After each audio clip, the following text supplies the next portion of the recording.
Aujourd'hui, on va faire des probabilités avec de la géométrie. Déjà, la probabilité, tout le monde n'aime pas. Alors, avec la géométrie, ça peut faire peur. Or, si on est méthodique et tout, ça va aller facilement. Ici, à droite, là, j'ai représenté un carré ACDF. ACDF, c'est une cible. Une cible sur laquelle va être tiré des flèches. Toutes les flèches sont censées toucher la cible. Soit la partie bleue, soit la partie verte hachurée. C'est que le triangle, on a un carré ACDF, on a un rectangle ABEF, hachuré en bleu. On a des mesures là, 10, 10 cm, 30 cm, 10, 70. Voici la règle du jeu. Donc on lance au hasard, une flèche. C'est-à-dire que si j'ai créé au hasard avec une lettre capitale, c'est pas dû au hasard, c'est dû au fait que quand on fait des probabilités, on ne peut pas connaître à l'avance le résultat. On appelle ça, on dit que c'est fait de façon aléatoire. On sait que toutes les flèches, elles touchent la cible. Première question, quelle est la probabilité que la flèche tombe dans le rectangle ABEF? Alors déjà, avant de faire ce calcul-là, la flèche, elle va atteindre soit la partie hachurée bleue, soit la partie hachurée verte. Donc la première chose à faire là, c'est de calculer l'aire de quoi? Du tout, c'est-à-dire du carré ACDF.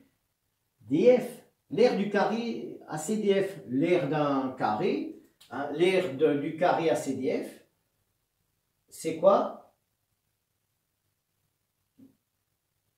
L'aire d'un carré, c'est côté fois côté, c'est-à-dire le côté AC fois lui-même, c'est-à-dire AC au carré. Alors, la valeur AC, elle vaut combien? Elle vaut 10 plus 30, c'est-à-dire 4, 40.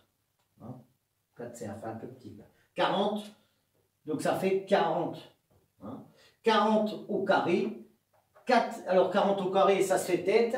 Ça fait 4 fois 4 fois 10 fois 10. 4 fois 4, 16, c'est 60. 1600. C'est-à-dire que vous avez une surface totale de 1600 cm². Donc déjà, la réponse à ma question, je vais diviser par 1600.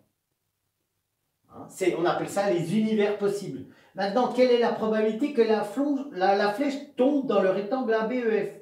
Quelle est l'aire d'un rectangle? L'aire d'un rectangle, c'est quoi? C'est la longueur fois la largeur. On calcule l'aire du rectangle. C'est quoi? C'est la valeur AB, c'est le côté AB, fois le côté AF. Le côté AF, on connaît, puisque c'est un carré. Donc ce côté-là est égal à ce côté-là, qui est égal à ce côté-là, qui est égal à ce côté-là, c'est-à-dire 40. Et l'aire du rectangle AB fois F, c'est 10 fois 40. Et 10 fois 40, 10 fois 40, ça fait 400. 400. Donc, je vais faire 400 divisé par 1600. Alors ça, c'est quoi que je calcule? Je peux appeler ça l'événement, la flèche tombe dans le rectangle, donc P de ABEF. P de ABEF, c'est égal à 400 divisé par 1600. Alors là, par pitié, on n'utilise pas la calculatrice. C'est 4 fois 100 divisé par 16 fois 100. Ça fait 4 16e. 4 16e, c'est quoi? 4 16e, c'est 4 fois 1 divisé par 4 fois 4. Sans calculatrice, on arrive à faire des mathématiques. 1 sur 4, c'est quoi? C'est 0,25. Un quart.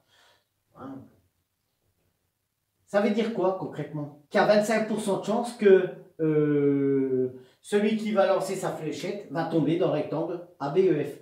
Si on vous demande quelle est la probabilité, et on vous demande dans le petit b, question A est terminée, on vous demande dans le petit b quelle est la probabilité que la flèche tombe dans l'autre rectangle, c'est-à-dire BCDE.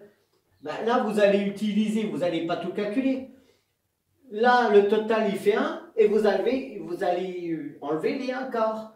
Ce qu'on appelle en probabilité, vous utilisez la notion d'événement contraire. Donc, probabilité de BCDE, c'est l'événement contraire, c'est 1 moins la probabilité qu'on a trouvée précédemment.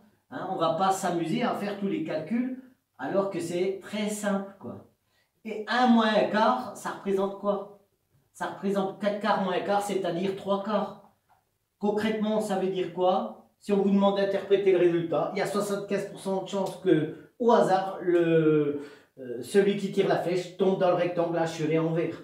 Voilà, on vérifie, 0,75 plus 0,25, ça fait 1. Donc là, on écrit, on rédige correctement, on écrit les étapes intermédiaires et on arrive aisément à gagner des points et surtout pas en perdre. Bonne journée.